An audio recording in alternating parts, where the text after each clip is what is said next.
اسلام میں پڑوسی کو اس قدر اہمیت حاصل ہے کہ خاتم النبیین صلی اللہ علیہ وآلہ وسلم نے 3 بار ارشاد فرمایا اللہ کی قسم وہ مومن نہیں ہو سکتا۔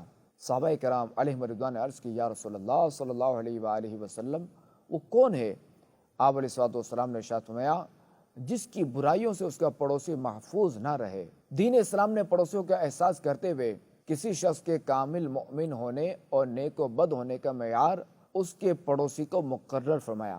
چنانچہ ایک شخص نے بارگاہ رسالت میں عرض کی یا رسول اللہ صلی اللہ علیہ وآلہ وسلم مجھے ایسا عمل بتائیے کہ جس سے میں جنت میں داخل ہو جاؤں۔ تو رسول اللہ صلی اللہ علیہ وآلہ وسلم نے ارشاد فرمایا نیک بن جاؤ۔ اس نے عرض کی مجھے اپنے نیک بننے کا کیسے علم ہوگا؟